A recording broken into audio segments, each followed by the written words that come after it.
Olá, meus amigos, tudo bem com vocês? Espero que sim. Está começando mais um programa Papo de A a Z, o seu podcast semanal. E hoje a gente traz um tema bem interessante: dinheiro sem mistério, como organizar as contas e viver com mais tranquilidade.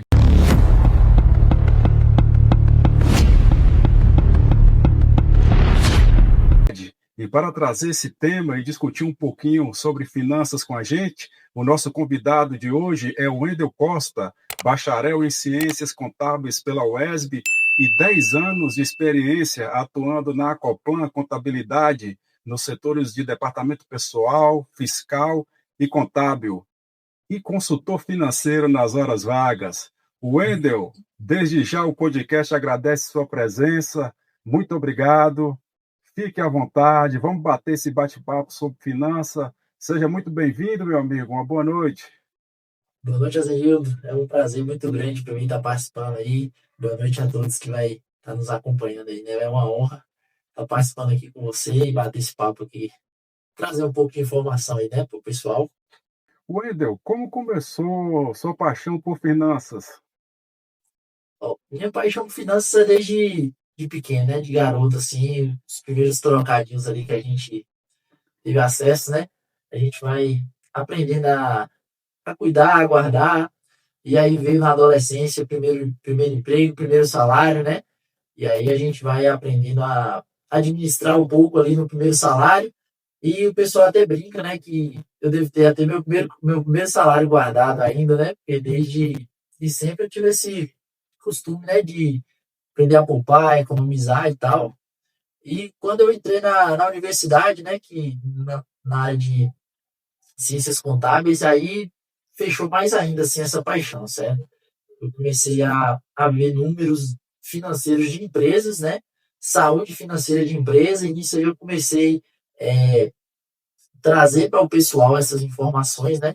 A questão de direitos, de obrigações que a gente tem, de reservas que a gente precisa ter, pensando em empresas, trazendo para o pessoal, e aí surgiu essa paixão aí, nessa área de finanças mesmo, entendeu? E o que te motiva quando você ajuda alguém a organizar a vida financeira? É um ponto interessante. Tipo assim, o que traz a motivação depois é o impacto que você causa, né? Porque assim, não é só números, né? Saúde financeira não é só números. Então, assim, você pega um exemplo quando você começa a auxiliar um pai de família mesmo, e aí você vê a diferença que traz, né, da família dele, porque assim, às vezes no início, quando a pessoa está endividada, é muito estresse, vai gerando alguns conflitos no relacionamento, né? E aí, quando você começa a dar um direcionamento, um norte para essa pessoa, você vê o efeito que vai causando aquilo ali, né? Então você começa a transformar vidas, não só dinheiro, né? No redor ali, tanto ele quanto a família. Wendel, e qual deve ser o primeiro passo de quem quer arrumar a vida financeira hoje? A gente sabe que é difícil. É complicado, né? Mas assim, o primeiro passo é muito simples, mas praticamente as pessoas não fazem, que é anotar os gastos, certo? Então, assim, o primeiro passo é como, vamos supor, a gente vai arrumar o quarto tá escuro, né? E aí a primeira coisa que você precisa fazer é começar a clarear para você ver a bagunça, certo?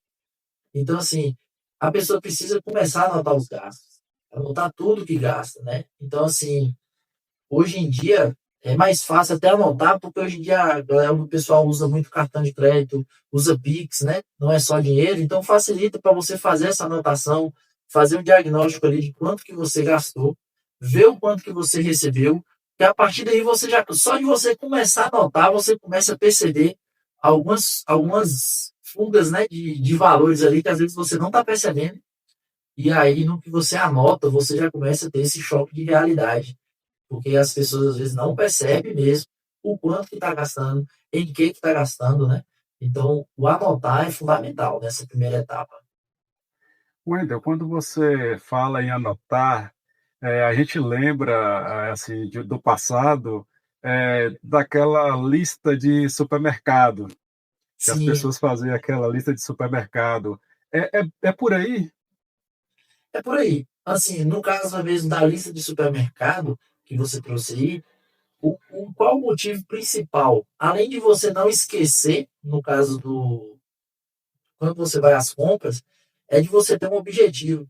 Geralmente, quando as pessoas vão sem uma lista, né, para o supermercado, a pessoa começa a perder o foco, começa a ver algumas outras coisas, começa a comprar essas outras coisas. Tem estudos que colocam que quando a pessoa vai no mercado com fome, ele compra muito mais, entendeu?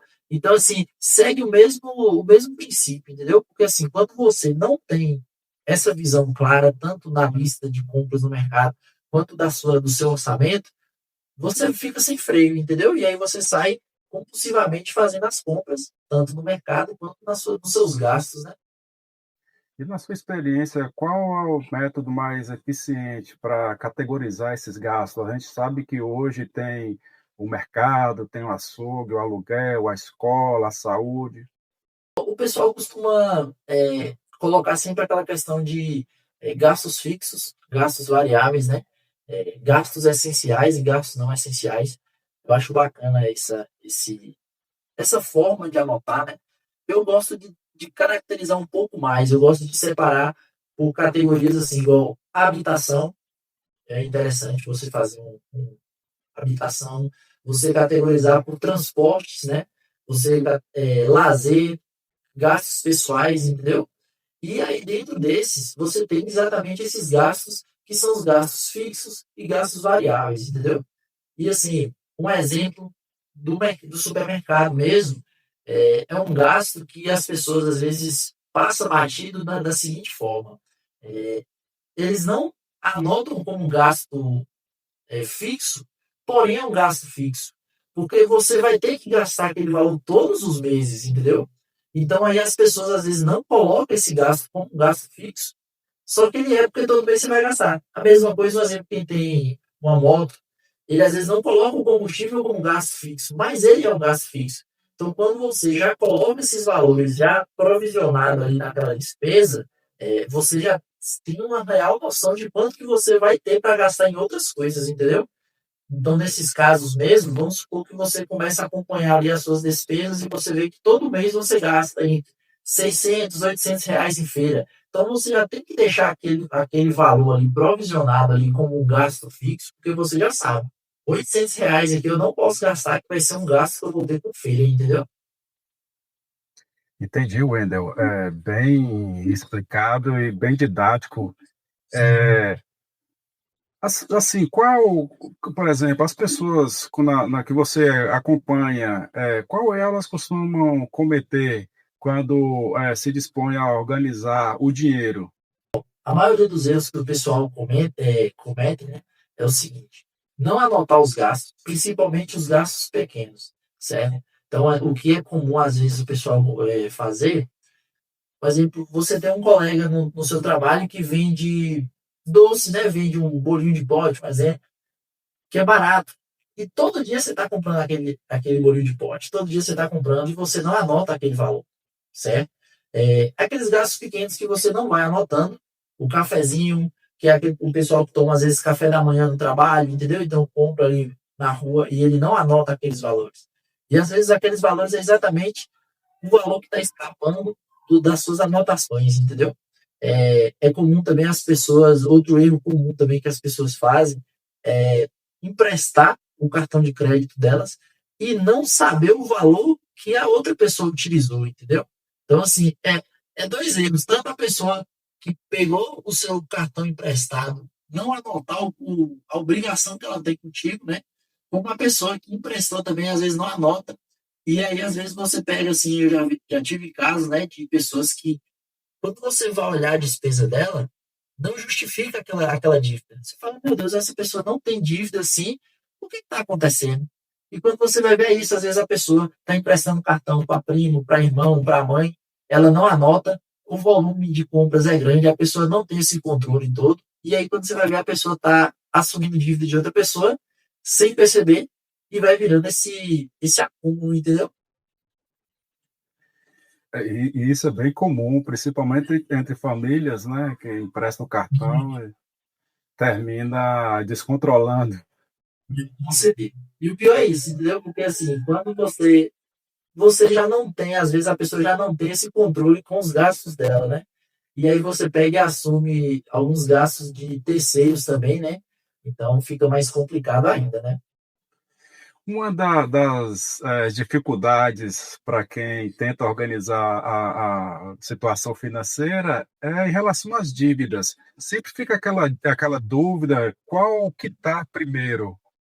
Relacionado a qual que está primeiro, a gente pode pensar em dois cenários, certo? Então, assim, vamos pensar assim, num cenário em que você tinha uma dívida, um boleto, alguma coisa que você iria pagar dia 10, mas você não teve esse valor dia 10 e você teve esse valor mais à frente, certo?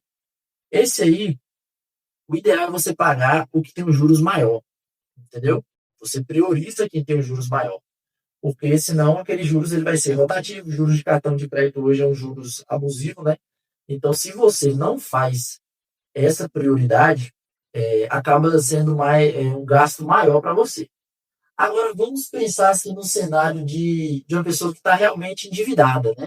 Ela já estourou tudo, não é essa situação, o dinheiro dela não dá.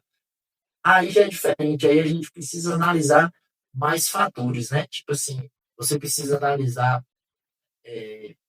o volume de dívida, a quantidade de dívida que ela tem, você precisa ver como é que está o psicológico da pessoa, né? Porque assim, tem pessoas que quando começa essa dívida, quando a pessoa está na dívida, ela já está muito desmotivada, ela já está muito deprimida, já está com alguns problemas assim que, às vezes, você priorizando umas contas menores, a cada conta que você vai pagando ali, você vai tendo uma conquista, um sentimento de conquista, e isso vai melhorando o seu dia a dia, você vai tendo mais motivações, entendeu?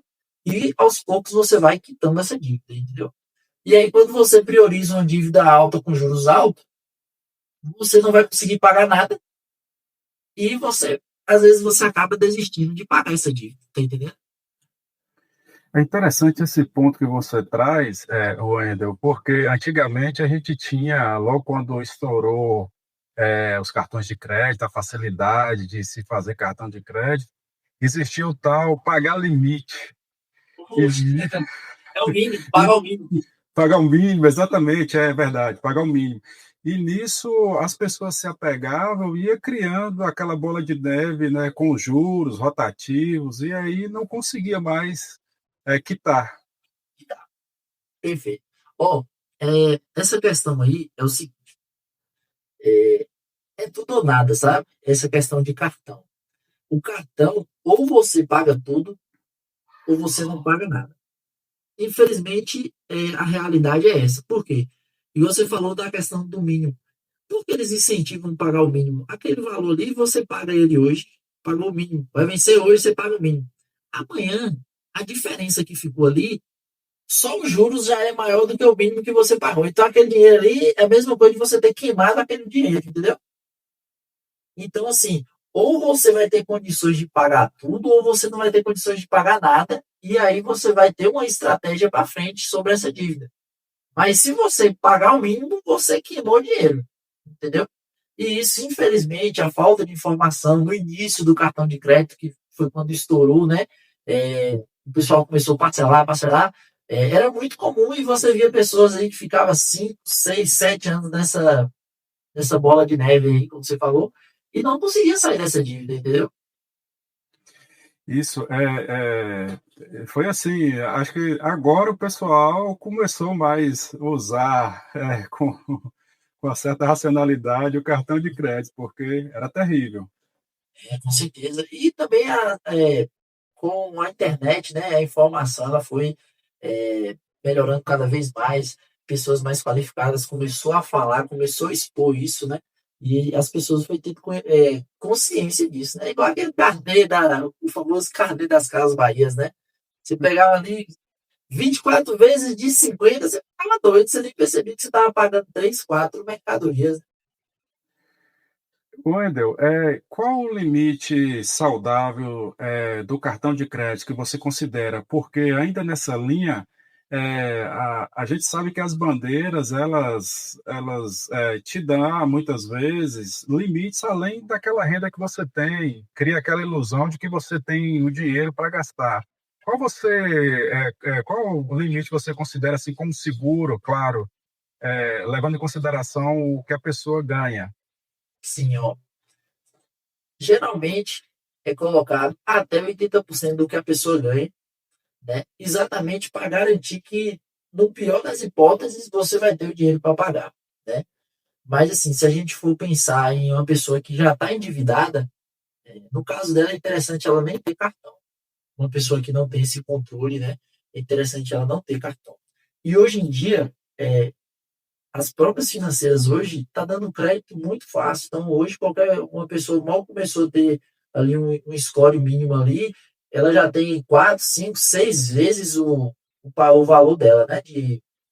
Da renda dela. Então, assim, as pessoas ela precisa ter pelo menos, se assim, se ele ultrapassou a renda dele, né?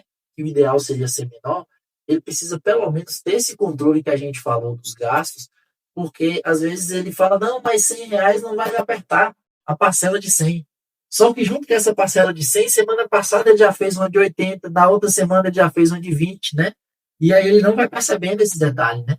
Então o ideal mesmo é sempre menos.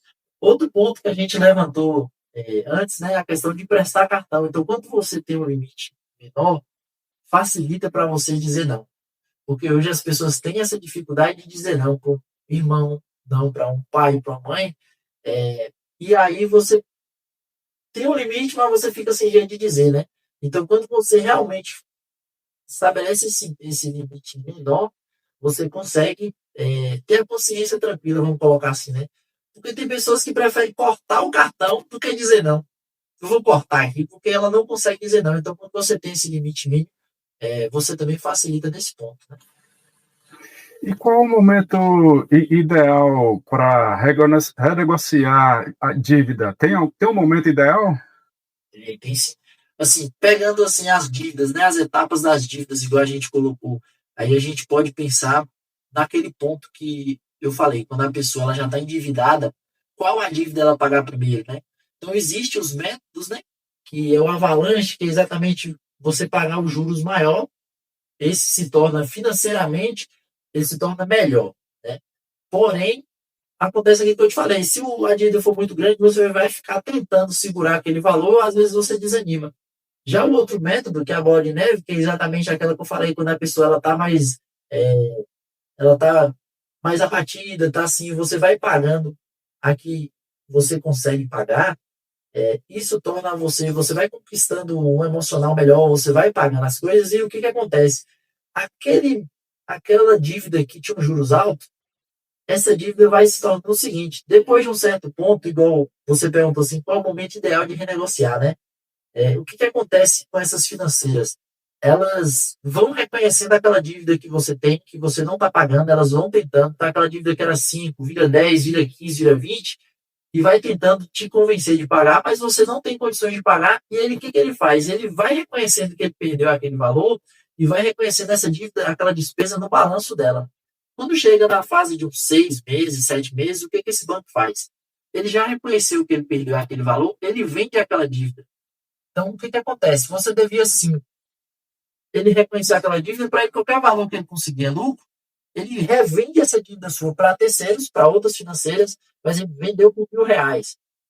Então, para ele ganhou ali uma receita de R$ 1.000. E aí, o momento ideal para você renegociar é exatamente quando vem essa outra empresa. Por quê? Acima desse valor de 1.000, para eles é lucro. Entendeu? Então, é nesse momento que você já praticamente você não vai pagar juros, porque essa empresa já pegou essa dívida muito menor. E aí é esse momento que você começa a negociar. Você vê as condições, você vê a sua condição, porque não adianta você renegociar uma dívida, porém aquela parcela que você faz o acordo, você também não consegue honrar, entendeu? Então, tem aí o exemplo tem esses feirões mesmo do Serasa. Então, tem pessoas que conseguem desconto de 50%, 90% da dívida, entendeu? O que a pessoa ela não pode esquecer é deixar essa dívida de lado. Ela tem que ter a consciência de que ela tem essa dívida, ela tem que ter um orçamento, quando ela monta o orçamento dela, ela deixar um valor específico para quitar essas dívidas, entendeu? Porque vai chegar esse momento da renegociação e vai ter condições muito melhores, entendeu? Importante esse ponto que você falou, Wendel, assim, e vai ser bem interessante para os ouvintes que vão nos acompanhar.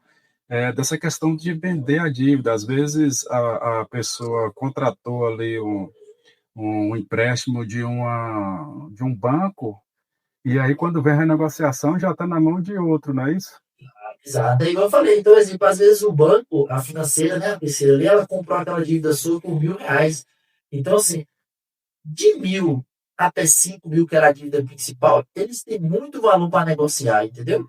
Então, isso aí é, é a chance que a pessoa tem de conseguir um bom desconto. Então, às vezes, igual eu falei, quando você já vem guardando esse valor, porque o que essas financeiras que compram faz, né? Ela oferece, eu negocio para você 2.000 parcelado e não sei quanto, né? Então, assim, quando você junta esse valor, fica mais fácil ainda, porque você pega e fala, não, tem esse valor à vista, qual é o valor que você consegue, entendeu? E aí é nessa hora que você consegue quitar suas dívidas. Não é fácil, certo? A pessoa tem que ter muito controle, porque assim, até chegar nessa fase, o banco, ele insiste, ele liga, um exemplo, ele descobre onde você trabalha, ele liga no seu trabalho, entendeu? Então, a pessoa, querendo ou não, ela passa um certo tipo de vergonha, né? Porque não é fácil você estar nessa situação. Às vezes um colega, você não expõe a sua vida pessoal para um colega seu de trabalho, mas ele acaba sabendo porque eles ligam, certo? Mas a pessoa tem que saber que ela tem que ter a consciência de que é uma fase e que ela vai sair dessa fase se ela tiver paciência e ter cautela nesse momento, entendeu? Entendeu? Eu acho que uma das grandes dificuldades é a pessoa reconhecer que perdeu o controle financeiro. Com Quais certeza. são os sinais que essas pessoas demonstram? Primeira coisa, quando você percebe que a pessoa começa a pedir um dinheiro, uma parte do dinheiro para pagar um valor, um exemplo, um cartão de crédito, ou me empresta um valor aqui que dia 15 eu te pago esse valor, certo? Ali é um sinal de alerta que as contas já não estão controladas. Outra coisa é a pessoa que começa a usar um cartão, pegar um empréstimo no cartão e pagar outro. Isso aí é o sinal assim de alerta máximo aí que você tem, é isso. Porque isso não vai resolver, isso vai gerar uma dor de cabeça maior. E tem situações em que essa pessoa ela não tem outro cartão, então ela pega um cartão de terceiros e faz essa dívida, e aí ela não consegue arcar com o dela, não consegue arcar com a dívida da outra pessoa, certo? E aí esses sinais aí são sinais mais assim escancarados, né? Que a pessoa tem que tomar uma providência o mais rápido possível para poder não prolongar esse processo e deixar a dívida ainda maior, né? A gente está vendo, como você já citou, uma oferta muito grande de crédito, inclusive com o programa consignado do governo agora. Quais os cuidados que as pessoas, os trabalhadores principalmente, precisam ter para não terminar se embananando nesses empréstimos? Esse empréstimo é o seguinte: primeira coisa que eu percebi, as taxas de juros desses empréstimos são taxas assim extremamente altas, tá? Talvez a ideia do governo tenha sido uma ideia boa, certo? Porque às vezes tem pessoas que não têm mais o nome na praça, já tá com, sem condições assim de negociar. Porém, talvez não foi bem costurado essa ideia que muitos bancos grandes que têm condições de dar um juros menor, eles acham que eles acabaram não aderindo a esse projeto. Então acabam entrando financeiras muito menores com taxa de juro muito alta. E às vezes a pessoa não se atenta a isso, certo? Outra coisa que eu percebi é o seguinte: eles estão extrapolando o limite, porque é determinado um limite de 30%, 20 a 30% da renda da pessoa, e não pode ser a mais dessa renda. Só que se você tentar, infelizmente libera. E aí depois a pessoa vê que cometeu a maior mancada, porque a parcela fica alta, ele não consegue honrar com as despesas dele, de casa, porque vai faltar renda, porque vai ser na fonte, essa aí não tem como você não pagar, porque o seu empregador ele já vai te entregar o valor descontado, entendeu? Então, essa possibilidade de pegar esse empréstimo consignado, quem ainda não pegou, não faça essa opção, porque assim, vai virar uma dor de cabeça muito maior, entendeu? E, assim, isso embasa a nossa próxima pergunta, que só recorre a esse tipo de situação quem não tem uma boa reserva, não é isso? E qual o que define uma boa reserva? Porque às vezes as pessoas falam bem assim, pensam: "Ah, eu tenho R$ 500 na poupança, eu tenho R$ 1.000, eu tenho 2.000". Qual seria a reserva ideal, se é que ela existe? Assim, existe a ideia, né, de um percentual, certo? Que seria o quê? Vamos colocar aí que quem trabalha de carteira assinada, né? Quem trabalha de carteira assinada, ele precisa ter entre 3 a 6 meses dos seus gastos. Não seria nem da sua renda, né? Porque se a gente pensa assim no cenário ideal de você gastar menos do que você ganha, então automaticamente você precisa ter de 3 a 6 meses do valor que você tem para gastar, certo? E no caso de que um profissional autônomo, nele já seria um período maior, né? Seria pelo menos de 10 a 12 meses. Porque, querendo ou não, quem é assalariado, ele tem ali um auxílio-doença, né? Se caso acontecer alguma enfermidade, tem um seguro-desemprego no caso de uma demissão, e quem é profissional autônomo não tem essa estabilidade de um período. Então, o ideal seria nesse cenário. E a reserva ideal, que igual você colocou, ela precisa ter alguns critérios, certo? Ela precisa ter liquidez, né? Que é o quê? Você precisou, se ele é para emergência, você vai precisar ter ele de imediato. Então, assim, você precisou hoje, você precisa ter de, no mais tardar amanhã. Então, a sua reserva de emergência, ela precisa dessa liquidez. Ela precisa ser um local seguro, porque você, com uma reserva, você não pode correr o risco de perder esse dinheiro, né? Ali é só a reserva, às vezes tem pessoas que é a reserva da vida dela. Então precisa ser um local seguro. E uma coisa previsível, você tem que ter essa noção do quanto que ela está te rendendo. Então, assim, o Tesouro Selic mesmo do governo, hoje ela está 15 e poucos por cento. Então você tem essa previsibilidade de saber que, ó, ela está rendendo pelo menos 15%. Entendeu? Wendel, então você considera, a reserva como segurança no tesouro? Sim, é o ideal. Por quê? Seguindo esses três critérios que eu te falei. O Tesouro Selic, né? Tesouro Selic, é, ele tem liquidez. Qual é a liquidez dele? Ele é considerado tipo assim, D mais um. É o quê? Você solicitou hoje, amanhã ele já está na sua conta, certo? Então ele tem isso. Ele tem segurança, por quê? Porque quem está te emprestando é quem produz o seu dinheiro, né? É o próprio governo. Então, assim, na pior hipótese do governo quebrar, ele mesmo produz o dinheiro e pode te pagar. Não, então, assim, o risco é o menor possível nesse cenário. E ele tem essa previsibilidade que eu te falei também, entendeu? O que pode ter uma dificuldade para as pessoas optarem pelo Tesouro Selic, mas que até está melhorando, é por quê? Porque você precisa fazer um cadastro, às vezes, em uma corretora, você precisa fazer um cadastro no Tesouro Direto, né? Que aí, às vezes, só esse trabalho de fazer isso, às vezes as pessoas evitam ele, certo? Mas hoje em dia, até alguns bancos, igual o Nubank, o Banco Inter, se eu não me engano, você tem um campo de investimento dentro deles que você já consegue comprar direto por eles, fazer esse investimento no tesouro, entendeu? Entendi, Wendel. Então, esse seria um dos erros mais comuns que as pessoas cometem quando quer montar a reserva, ou existe algum em particular que você pode citar para a gente? Ó, o erro mais comum na questão da reserva é deixar na poupança, né? A poupança ela não rende nada, então assim, você deixou R$ 1.000 aqui, se você deixa 10 anos, esses R$ 1.000 vai ser os mesmos R$ 1.000 10 anos, porém o poder de compra com esses 10 mil, com esses R$ 1.000 durante 10 anos vai ser diluído, então assim, você está perdendo dinheiro. Então, o maior erro das pessoas é deixar na poupança, né? Outro erro comum é a pessoa fazer assim, esse dinheiro aqui é para minha reserva e ir para ativos de risco que não seguem aqueles critérios da liquidez, da segurança, entendeu? Então, tem pessoas que pegam e colocam no Bitcoin, né? Então, assim, é um ativo que não dá para você usar como reserva de emergência. A sonho, dá para você colocar a sua reserva de emergência nela, entendeu?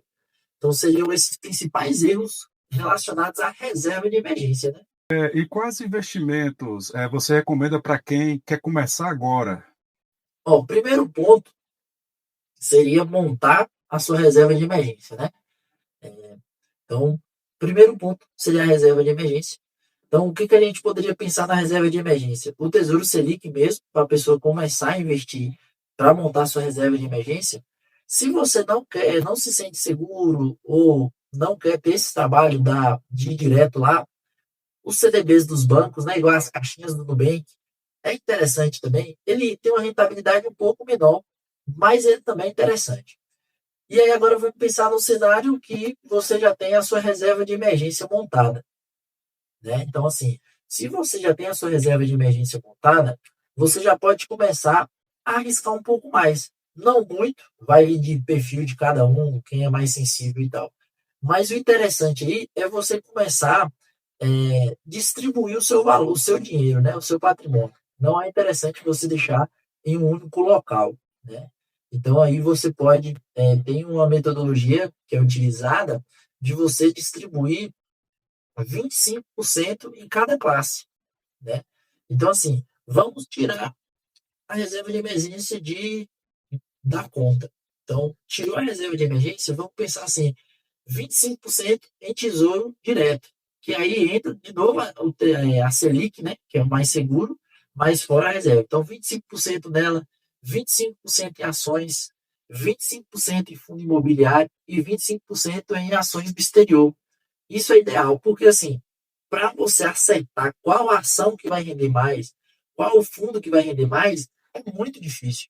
Você não consegue imaginar qual vai ser o cenário político, qual é a guerra que vai causar igual uma guerra igual a Rússia e a Ucrânia ali, que o preço dos barris de petróleo estouram, entendeu? Então, assim, para você acertar uma ação, um segmento é muito difícil. Quando você consegue seguir esse cenário de divisão, você vai pegando todas as correntes, né? Então, assim, se tem uma crise em um setor, você está pegando ela ali, mas tem outra área que você está conseguindo ir bem. E você consegue ter um desempenho a longo prazo muito bom, entendeu?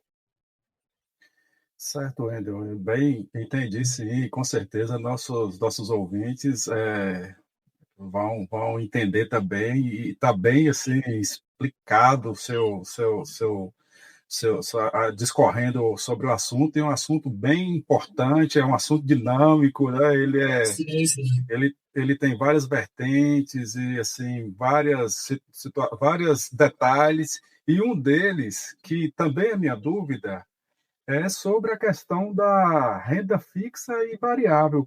Qual é, na prática, a diferença entre esses dois investimentos? Ah, perfeito. Bom, o Tesouro Direto seria esse exemplo da renda fixa. Aí, o que seria essa renda fixa? Um exemplo bem simples seria o quê? Você emprestar o dinheiro para uma pessoa, por exemplo, vou emprestar R$ 100, eu vou te emprestar, mas vou receber R$ 120 daqui a um período. Então, essa renda fixa, ela deixa claro qual vai ser o seu rendimento, certo?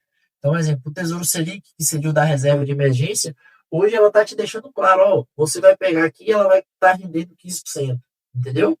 Aí tem outros casos de CDBs que eles colocam, ó, vai render 110% do índice do CDI e você pode retirar daqui 1, 2 anos, por exemplo. Então, assim, você tem a noção do quanto você vai receber. Esse seria a renda fixa, entendeu?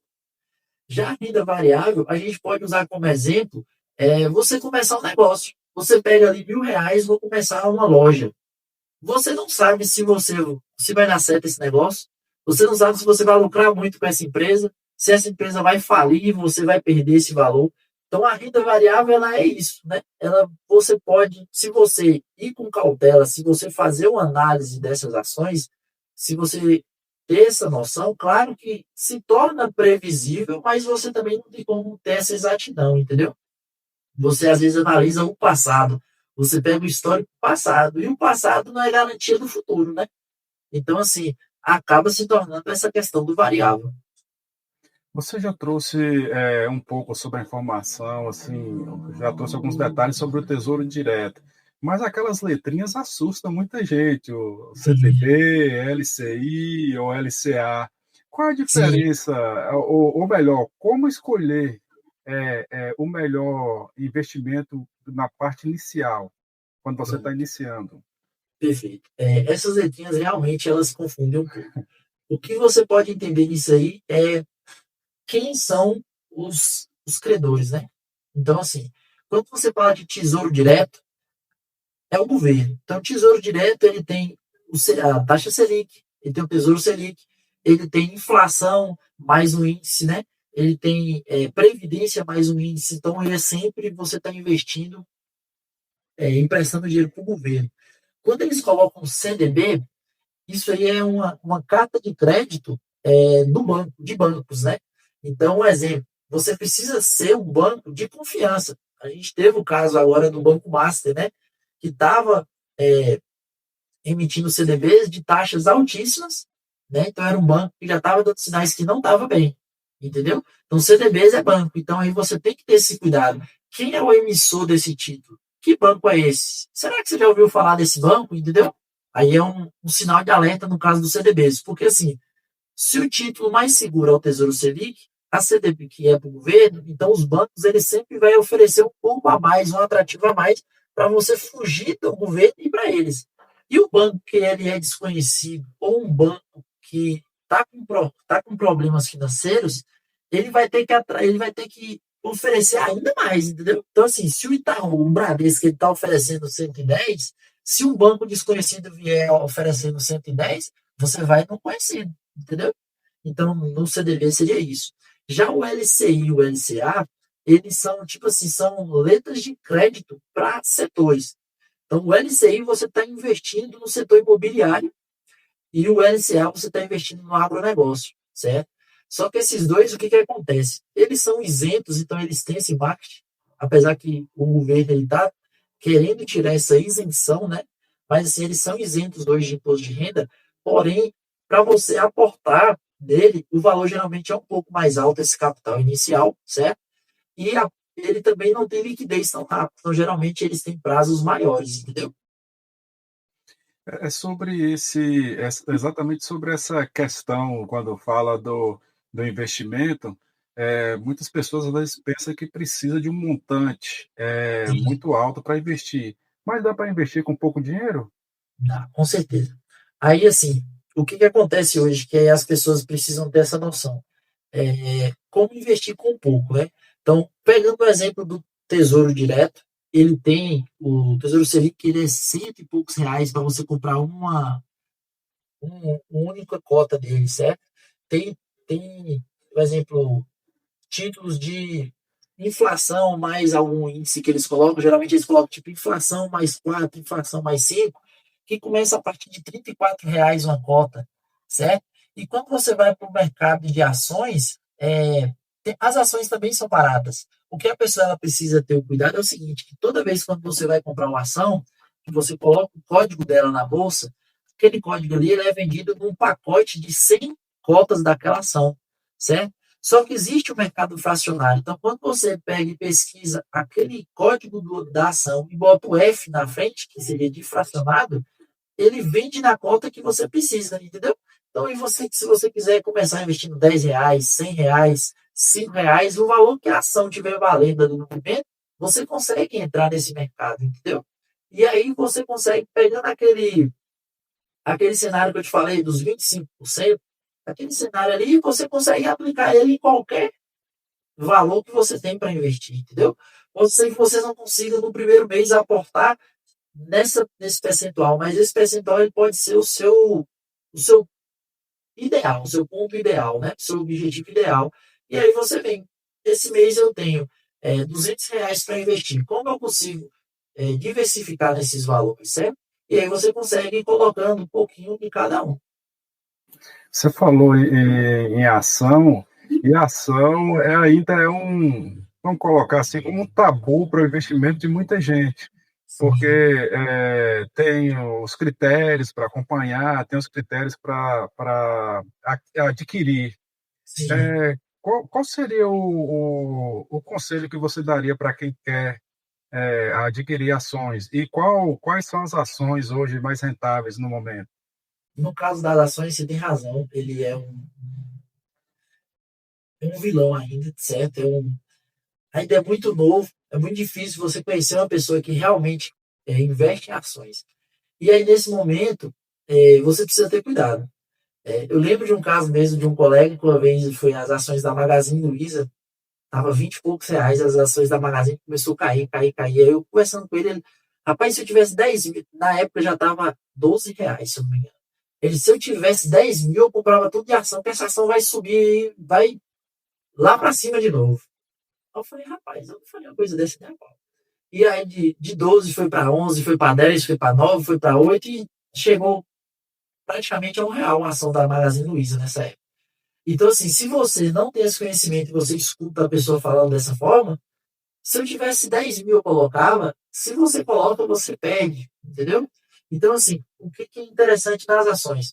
Pensando naquele percentual. Então, assim, dentro daqueles 25% de ações, você também não pode entrar em uma única ação ou em um único segmento.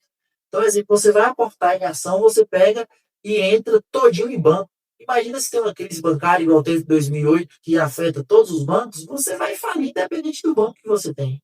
Você entendeu? Então, pensando em ações, igual você colocou, e pensando qual é a forma melhor de você estar em ações. Você segmenta um pouco, você também não pode pulverizar demais, espalhar demais, mas você segmenta. E o que é interessante você segmentar em setores perenes?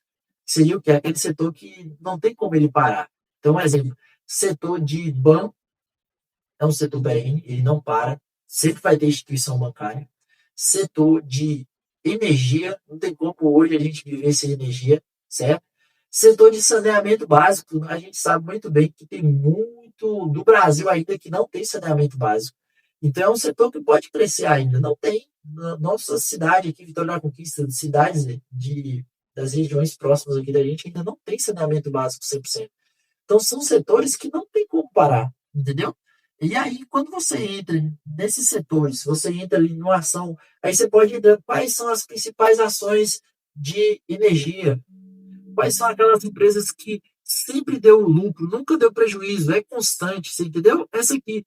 Hoje, então, eu vou botar um pouco aqui. Qual é o banco que nunca deu prejuízo? Esse banco aqui nunca deu prejuízo, tem 30 anos que está aí no mercado. Poxa, então é um banco que é seguro, entendeu? E aí você consegue, tendo essa segurança, você não está arriscando. E você consegue ir aumentando seu capital aos poucos com segurança, entendeu? Muito bem, Wendel. E a gente sabe que esse montante de valores chama a atenção dos golpistas, né? A gente já viu Sim, vê todo dia, diariamente, situações como essa. Como evitar, né? Como tentar evitar que às vezes a pessoa vai com a promessa do lucro fácil e termina perdendo tudo? perfeito. Ó, o primeiro ponto é a rentabilidade, certo? Se você pega aí que o tesouro direto ele fica 15% ao ano hoje, é ao ano. Aí chega uma pessoa te prometendo 15% ao mês. Isso é impossível. É impossível. Então, sempre é, a conversa dessas pessoas que querem enganar, ele engana na usura da outra pessoa, na ganância da outra pessoa, certo?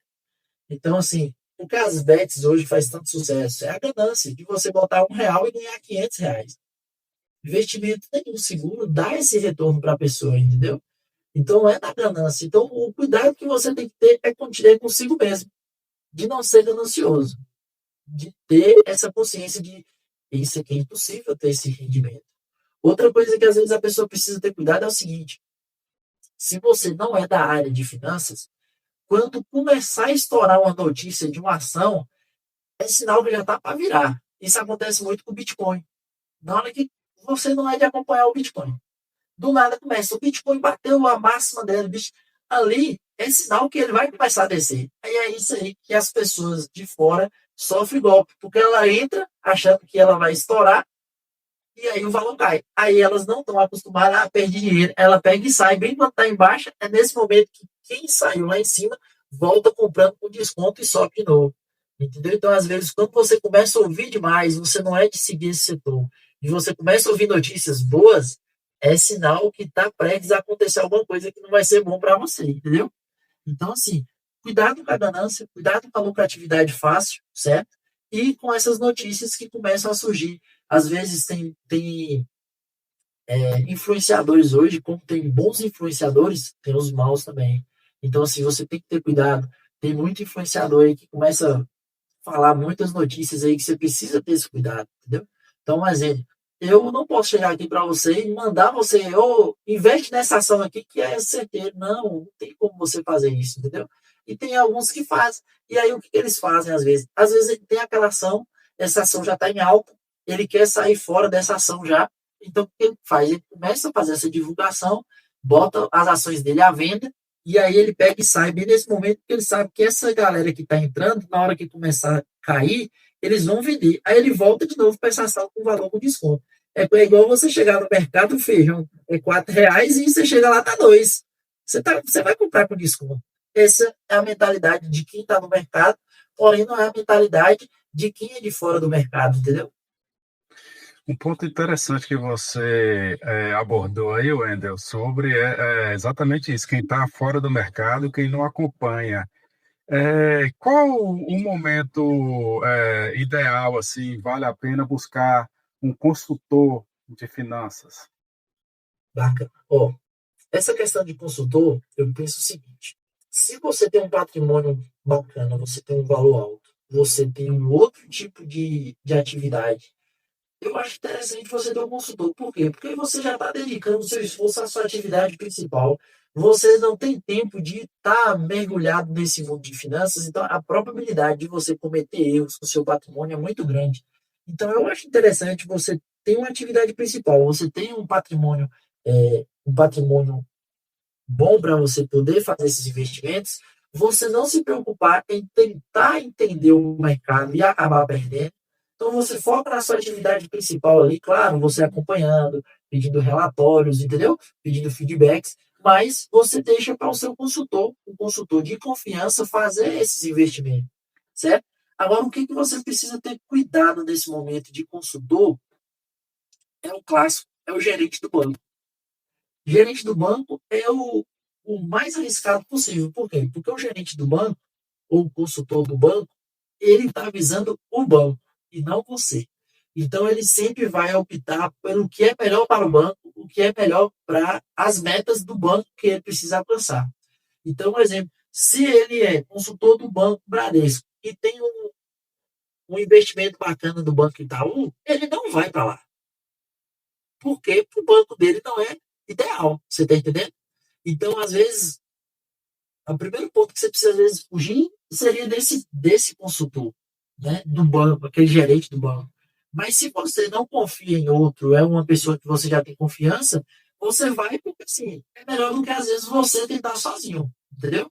Mas quem tem um patrimônio grande, eu acho interessante você buscar um consultor que ele é terceirizado, ele não tem ligação com nenhuma instituição financeira, porque aí sim, ele vai buscar os melhores para você, e aí se ele tem um retorno sobre a sua renda, então ele vai buscar o quanto que você ganha. Porque se você ganha mais, ele vai ganhar mais também, entendeu? E não o banco. O banco, para ele, tanto faz ser o Banco Bradesco, ser na XP, ser o Itaú, o importante é a sua lucratividade, entendeu? A gente vai entrar num ponto aqui, num tema bem interessante, assim, no caso, quando a gente se fala sobre finanças, que é a finanças em casal. A gente sabe Certo. que é difícil, tem a dificuldade toda de se manter, né? Às vezes tem um que gasta mais, outro gasta menos, um organiza melhor, outro nem tanto. Sim. Por que o dinheiro causa tantos conflitos entre casais, Wendel? Pronto. É um tema interessante e muito importante, certo?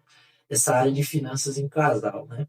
O que que acontece? Eu percebo que o que causa muito conflito em casais, essa questão de finanças, é devido ao emocional.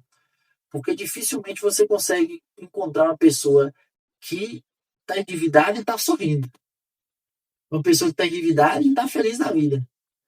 Ela se torna uma pessoa ríspida, uma pessoa estressada, uma pessoa nervosa, muito nervosa.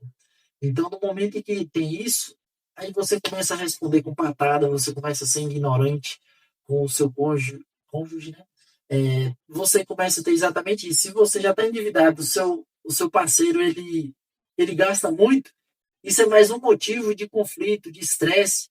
E aí é só ladeira abaixo esses conflitos entre casais, né? Qual a melhor forma de dividir as contas? Uns 50% para cada, proporcional da renda. Esse é um ponto que eu acho interessante, é um ponto que gera um pouco de confusão, que gera um pouco de conflito, assim, certo? Mas é um ponto importante para ter uma reflexão do casal e seguir adiante desse ponto de finanças. Por quê? Eu acredito o seguinte, que o homem ele deve ser o provedor da sua casa, certo?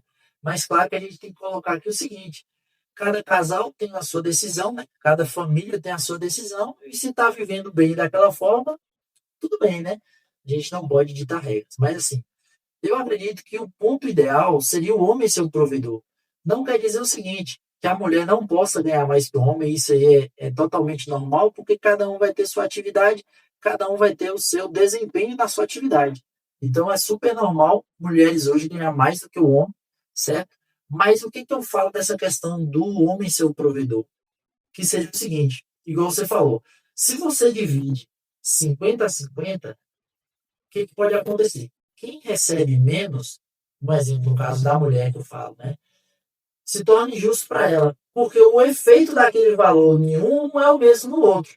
É mais ou menos o que acontece hoje com os novos impostos, né? O imposto ele está no produto, então, um exemplo, se vai uma pessoa que ganha R$ 200 comprar aquele produto e uma pessoa que ganha R$ 2.000 comprar aquele mesmo produto, para quem ganha menos é mais sacrifício, né? Então, assim, o que, que seria o cenário ideal nesses pontos, né? Eu dividiria em dois. Seria o cenário onde o homem ganha mais ou eles ganham o mesmo valor. Como que eu acho interessante essa divisão? Ser proporcional à renda. Como que seria um ponto interessante nessa divisão? Eu consideraria assim, pegar o valor que o homem ganha e colocar 80% da renda dele. Isso aí seria para formar uma base, certo? Então vamos colocar 80%. Wendel, o que seria esses 20 que fica de fora? Eu colocaria como se fosse devolver o dízimo, ou para quem não é cristão ou não faz essa questão do dízimo, ofertar na vida de uma pessoa, de uma família carente, ou focar em estudo, alguma coisa desse tipo, sabe? Você fazer esse tipo de situação é muito bom para você. E os outros 10% seria exatamente voltado à reserva de emergência, que a gente vem conversando a esse ponto. Depois da reserva de emergência, você começar a investir, então 10% da sua renda é bacana para você fazer isso. E você ficaria com essa base de 80%. Então aqui a gente já estaria o quê? Fazendo aquela questão que a gente colocou de você gastar menos do que você recebe, você vai estar trabalhando com 80%. Então eu coloquei como base, exemplo, uma pessoa que ganha R$ 3.000, essa base dele de 80% seria 2.040, 2.400. E o da mulher eu considero 70%. O da mulher seria a mesma lógica. Os 10% do dízimo, ou você fazer uma oferta na vida de uma família, cesta básica ou estudo. Eu considero os 10% da reserva. E os 10% a mais da mulher, seja o quê? As mulheres elas são mais vaidosas que o homem. Então, a mulher vai no salão, faz unha, cabelo, maquiagem, faz sobrancelha. Então, é interessante a mulher mais vaidosa, a mulher ter esse valor para isso, certo? E aí você pega essa base e junta. Então seria o quê? O da mulher, um exemplo, a mulher que ganha menos, vamos botar o homem que ganha 3, a mulher que ganha 2. Seria uma base dela de 1.400. Então somaria essa base e se tornaria R$ 3.800. Não, então vou ter que botar todo esse valor na despesa, não. Ali é só a base, certo? E aí você soma as despesas do casal. Então, assim, quanto que é a feira, quanto que é energia, quanto que é água, internet, você junta tudo aquilo e faz uma proporção. Então, vamos supor que esse valor seja R$ 1.000. Se a gente divide esses R$ 1.000 para os dois, automaticamente para a mulher é mais pesado, ou para quem recebe o valor menor seria mais pesado nesse caso, e para o outro vai ser maravilha, para ele vai estar mais tranquilo, né? Então, quando você faz essa proporção aqui, um exemplo, você pega esses R$ 1.000, divide pela base, você acha o índice que você multiplica. Então, pegando como base esse exemplo que eu te dei, ficaria para a mulher 368 e para o homem 632. Então, o mesmo efeito que 368 causa na renda dela é o mesmo que o 631 causa na renda dele. Tá entendendo? Então, assim, E o restante do dinheiro? Então, era 2.400. Eu tirei 600. Aí, nesse momento, é aquele ponto em que cada um pode seguir tranquilo, fazendo o que quer, com a forma que você quer gastar, entendeu? É mais tranquilo nesse ponto. E o outro cenário, Wendel, que você falou, e quando a mulher ganha mais, que hoje é muito comum? Eu acho que deveria ser do seguinte ponto. Como eu falei, eu acredito que teria que usar o do homem como a base para a despesa. Então, no caso da mulher que ganha mais, o valor dela vem para igual ao do homem e faz essa base. Então, se os dois ganham R$ 3.000, os dois fica 2.400, entendeu? E aí você pega e faz essa divisão da mesma forma. Por que eu falo desse cenário, certo? Tipo assim, do homem ser, nesses casos, porque assim, aquela questão que a gente falou dos conflitos. O que acontece muito quando segue a renda da mulher que ganha mais, sendo o principal, quando vem essa parte de dívida, quem carrega essa dor de cabeça, essa preocupação é ela. E o homem fica de boa. Às vezes o homem pega ali a rendazinha, bota ali, dá ali R$ 500 e se fica de boa.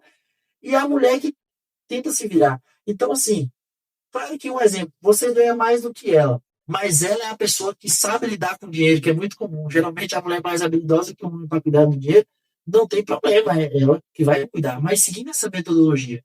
E aí, casos que eu já vi acontecer, e é um desgaste que gera nos relacionamentos, é um exemplo. A mulher trabalha em um escritório onde todas ali, geralmente, assim, vamos supor, são 3, 4 mulheres trabalhando ali, todas ganham um salário muito bom.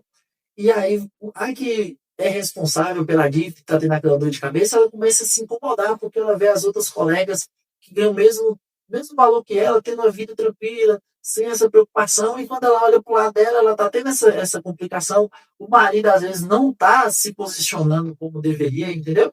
E aí, começa a gerar esses conflitos. Você vê, infelizmente, acontecer alguns divórcios, né? E quando você coloca a renda dele como base, qual a vantagem que eu vejo nisso? No caso de acontecer, por exemplo, a mulher despedida, é mais fácil o homem tentar buscar a mesma base dele do que tentar o dela. E para ela, se caso acontecer com qualquer, como pode acontecer com qualquer um, né? Ninguém está seguro disso. Para ela é mais tranquilo buscar o dele, porque ela já ganha mais, entendeu? Então ela não vai ter esse peso. E, consequentemente, eu vejo que segue essa dinâmica de leveza nessa área das finanças, entendeu? E a questão das metas financeiras, Wendel, como definir? Porque às vezes a gente tem perfis de casais diferentes. Às vezes a mulher gasta mais, às vezes o homem gasta mais. Como chegar no meio termo aí? Ó, seguindo esse ponto que eu falei, quando você faz essa divisão, a pessoa que gasta mais, ela pelo menos a despesa de casal está resguardada, certo? Então aí a pessoa vai gastar mais com o que sobra dela ali, mas não vai causar um desarrumado da família, certo? E principalmente quando um gasta muito e o outro é conservador, começa a ter aquele conflito, né?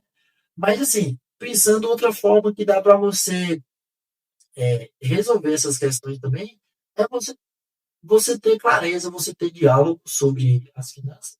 E você pode também definir um teto, tipo assim, poxa, vamos conversar aqui, qualquer compra que você for fazer acima de R$ 200, você pergunta para mim primeiro.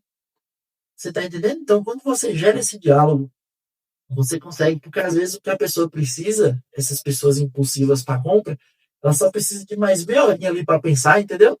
Se ela tiver mais essa meia horinha para pensar, com certeza ela não vai comprar. Então, só de você ter esse combinado, fica mais tranquilo. Porque quando é aberto dessa forma, você faz essa divisão e a outra parte ali não tem problema, cada um com a parte, se torna mais claro. Você não tem problema de compartilhar com a sua esposa que você quer comprar uma coisa que você tem muita vontade, porque as despesas de casa já estão seguradas. E você evita aquelas compras escondidas, que é aquela compra que você manda entregar na casa da sua mãe para seu marido não saber, entendeu? Aquela coisa que você compra ali e fala, não, não, foi só R$ 10, mas na verdade foi muito mais. Entendeu? Quando você deixa aberto dessa forma, você evita exatamente esses conflitos, entendeu? É bem, com certeza, Wendel. A gente vê muita, hoje principalmente com as bets que você citou, a gente vê esse conflito, e normalmente, infelizmente, não tem muito, tem a mulher, o homem, está todo mundo, né, fazendo esse Sim. tipo de uso desses jogos. E isso termina minando a estrutura familiar e financeira, principalmente, né? E o problema maior é que, geralmente, quem cai nesses, nesses contos do vigário, né, é exatamente quem está mais apertado. Porque a pessoa está ali ganhando um salário mínimo, ele está endividado. Aí, quantos casos, com certeza, todo mundo já ouviu falar da pessoa que pegou o salário todo, colocou numa bet e perdeu o valor todinho. E aí, agora, para você contar para sua esposa, para o seu esposo, que você fez essa loucura, que era certo que eu ia ganhar, entendeu? Essa é sempre a resposta, né? Eu tinha certeza que ia dar certo. Então, assim, isso é muito importante, essa questão de finanças, assim, em casais, né? É muito importante ser muito aberto, ter muito diálogo, ser bem explícito mesmo e mostrar essa questão, entendeu? Com certeza, Wender. E agora, para a gente está caminhando para o final do nosso bate-papo. Sim, Espetacular esse bate-papo contigo, sim, é, bem explicativo e bem educativo para sim, quem já investe e para quem quer investir. E é sim. exatamente para quem quer investir que a gente entra nessas perguntas agora. Como definir metas de curto, médio e longo prazo? Perfeito. Ó, das metas, o que, que eu acho interessante nesses pontos? É você pegar a sua meta de longo prazo e quebrar ela nas metas de médio e longo, certo? Porque assim, dessa forma, você consegue ir alcançando as suas metas, certo? Então, um exemplo, você quer conquistar um valor daqui 5 anos. Então, você pega e destrincha ele. Então, assim, se você quer com 5, quanto que você precisa ter com 2 para você chegar nesses 5, né? Quanto que você precisa, então, guardar por mês para você ter esse valor? Então, dessa forma, pensando assim na questão financeira, ou em tudo que você for criar metas, você pega essa meta macro, né? E você vai quebrando ela. E o que, que é interessante você fazer nesses pontos é você colocar premiações, porque não é fácil você cumprir metas, principalmente de longo prazo, né? Então, vamos supor que você queira guardar R$ 200 por mês para você ter no final do ano R$ 2.400. Então, faz um esforço para você guardar, na verdade, 2.600. Porque se você atingir a meta dos 2.400, esses R$ 200 você vai gastar com alguma coisa de comemoração mesmo. Poxa, eu vou gastar aqui sem dor na consciência, porque eu consegui cumprir essa meta, entendeu? E isso motiva você a guardar mais, a buscar a próxima, a buscar a próxima. Vai ter a recompensa e você segue. Quando você determina uma meta muito longe e você não tem esses marcadores nos meio termos, né, para você estar acompanhando, essa meta se perde. Quantos sonhos, quantas metas que a gente coloca aí e não vê acontecer, né? Wendel, e tem alguma ferramenta para acompanhar essas metas? Pronto. Ó, eu sou muito adepto ao simples, né? É o básico que funciona. Então, tanto para meta quanto para essa questão de finanças, eu acredito que o simples caderno e a planilha no Excel, para quem tem um domínio a mais, é o ideal, entendeu? Tem ferramentas? Tem, mas eu acredito que esses dois é o ideal. Se você consegue seguir essas coisas, você consegue cumprir essas metas. Então, o que seria interessante, vamos supor assim, toda segunda-feira eu vou anotar minhas despesas. Anota no papel, no seu caderninho de despesa, eu acredito que todo mundo tem esse caderninho que ele só olha um dia antes de vencer a fatura, entendeu? Então, assim, se você coloca assim, toda segunda-feira, todo domingo à noite, eu vou sentar e vou anotar minhas despesas da semana, ou no papel, ou na planilha de Excel, isso já faz uma diferença muito grande, porque quando você faz esse acompanhamento semanal das despesas ou das suas metas mensais que você determinou, você consegue ter essa longevidade nesse acompanhamento, entendeu? É muito comum você fazer uma compra numa farmácia, farmácia paga menos. E quando passa daqui um mês, na hora que você vai lá, tá lá José Antônio, e você fala, meu Deus, que eu comprei de José Antônio? Você não consegue nem identificar mais. Então, quando você vem semanal fazendo esse acompanhamento, no caderno, na planilha, você já consegue ter esse desempenho tranquilamente. Entendeu? E para quem ainda não faz esse controle, qual o segredo dessa disciplina? O segredo dessa disciplina, eu acredito que seja exatamente essa constância de você fazer num menor período, né? Então, assim, igual eu te falei, uma vez por semana, eu acredito que é ideal. Não precisa ser todo dia, entendeu? Tem pessoas que, não, todo dia você não vai fazer. Mas uma vez por semana não faz mal, não. Você tira ali meia horinha um dia na semana, você consegue fazer essa anotação e você consegue ser constante, entendeu? Você também pode, um exemplo, a pessoa que geralmente tem ainda pessoas que gostam muito de andar com dinheiro. Então, assim, você botou R$ 100 na carteira ali, poxa, quando zerar aqueles R$ 100, você já sabe, eu gastei R$ 100. Então, pelo menos isso você consegue controlar os R$ 100, já que você não quer fazer esse controle de miúdos, né, de valores pequenos. Mas você consegue ter essas travas nos valores que você coloca na carteira, e pelo menos se você ter essa disciplina de uma vez na semana, você fazer esse controle, você consegue ter esses travas. Por exemplo, quem faz esse controle, ele consegue dar uma segurada nas suas despesas, você consegue ver que você está gastando demais. Então, assim, você consegue, quando você anota tudo ali, você vê gastos que você não precisava, gastos que você está exagerando. Você consegue ver, às vezes, aquela pessoa que assinou a Amazon para assistir um filme e esqueceu e está lá com aquela assinatura ali, passando mês, e você está ali, todo mês tem aquela assinatura, né? Você assina ali o Spotify, já tem tempo que você não escuta a musiquinha no telefone, entendeu? E quando você faz esse acompanhamento, você consegue ver esses gastos invisíveis e você vai conseguir ajustar a sua despesa, entendeu?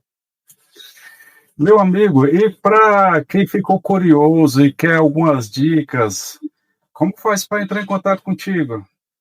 Ah, perfeito. Não, assim, no meu Instagram, né, assim, pode estar entrando em contato pelo Instagram. Eu vou até olhar aqui acho que você tem aí na descrição também no card, né? Tem, vou Do colocar meu assim. Instagram. Que pode mandar no direct ali, que a gente pode estar batendo um papo, né? A gente pode estar dando dicas para o pessoal que está buscando ter esse controle aí das finanças, né? Com certeza, Wendel. E assim, depois de ouvir esse bate-papo, vão restar poucas dúvidas. Com fé em Deus. Meu amigo, muito obrigado por nos proporcionar essa aula de finanças e trazer esse tema tão importante para nós. Assim, o podcast só tem a agradecer e dizer a você que aqui é um espaço aberto, a gente sempre traz temas relevantes e importantes para a sociedade, para ajudar no desenvolvimento de quem precisa. E Com hoje você certeza. nos proporcionou isso com esse tema de extrema importância, né, na nossa vida. E assim, eu agradeço mesmo a sua presença aqui, muito obrigado. E passo para você fazer suas considerações finais com uma pergunta. Se você pudesse dar um único conselho para quem vive sempre com o dinheiro apertado, qual seria? Assim, eu tenho a agradecer, né? Esse convite, essa oportunidade. Assim, eu espero que eu tenha conseguido trazer pelo menos 1% assim, de consciência para quem vai nos ouvir, né? Sobre esse assunto. É um assunto delicado, é um assunto complexo, mas muito importante e atual, né? A gente vai ver agora, vai vir janeiro, vem o aumento salarial, e às vezes a pessoa empolga, só que assim, o aumento salarial ele não acompanha o custo de vida que aumenta, né? Então, espero que eu tenha ajudado. Se pelo menos uma pessoa conseguiu compreender, eu acredito que a gente já vai estar trazendo um bem muito grande aí para a sociedade, né? E vamos sempre precisar, eu estou às ordens, né? Para poder estar contribuindo. E pegando assim a pergunta que você fez, né? Que é uma pergunta bem profunda nesse caso, assim. Eu acredito que livro é muito importante, certo? Qualquer coisa que uma pessoa pode estar passando, principalmente nessa questão de finanças, alguém já passou e alguém escreveu sobre como sair daquilo, né? Então, assim, tanto despesas, tanto ansiedade que as pessoas sentem, ou outra dúvida, vai ter um livro para te ajudar sobre isso, né? Então, assim, eu acho que 2 livros que eu colocaria aqui, que seria muito importante para quem está nesse ponto-chave que você colocou. Eu colocaria, sem dúvidas, o livro de Provérbios, né? É um livro que faz parte da Bíblia e que, assim, não é só para quem é cristão, mas é um entendimento para qualquer pessoa e que ela está há milhões de anos aí trazendo direcionamento e sabedoria para as pessoas. E um livro que eu acho um livro pequeno, um livro muito didático, um livro bem simples, de uma historiazinha que é contada, é O Homem Mais Rico da Babilônia. É um livro que mergulha muito nessas informações que a gente trouxe, alguns ensinamentos que também vêm há milhares de anos, sabe? E assim, a pessoa saber essa questão do livro que eu falo é porque assim, ninguém está sozinho, né? Então, assim, a pessoa que está ouvindo a gente, que está nessa situação, ele precisa estar ciente que ele não está só, não é só com ele essa situação, outras pessoas já passaram, então ele precisa saber que ele pode sair disso também, entendeu? E eu acho, sim, sem dúvida nenhuma, que livro é a melhor forma da pessoa abrir a cabeça para aceitar essa informação e seguir adiante. Com certeza, meu amigo. O conhecimento, né, a busca do conhecimento é tudo. É isso, eu Wendel, acho. muito obrigado. Obrigado mesmo por você ter nos proporcionado esse bate-papo. Te desejo aí tudo de bom para você, que você siga aconselhando as pessoas que necessitam de equilíbrio financeiro. Sim, sim, eu que agradeço e que a gente possa estar alcançando muitas pessoas aí, né, para poder estar buscando aí esse conhecimento e melhorar mais ainda, né, que o importante que a gente fala, eu acredito, é o seguinte, que não é sobre dinheiro, é sobre pessoas, né, é sobre melhorar as pessoas. Essa parte financeira é para melhorar as pessoas, não a questão financeira, né? Então, assim, eu acredito nisso e sei que a gente vai conseguir essa contribuição com esse podcast da gente. Eu que agradeço Com, aí a oportunidade. com certeza. Muito obrigado. Aos nossos ouvintes, curta, compartilhe essa informação, bate-papo sobre finanças e nos siga no Instagram, se inscreva no nosso canal no YouTube e aguarde o nosso próximo episódio. A todos vocês, uma boa noite. Fiquem na paz. Boa noite, boa noite.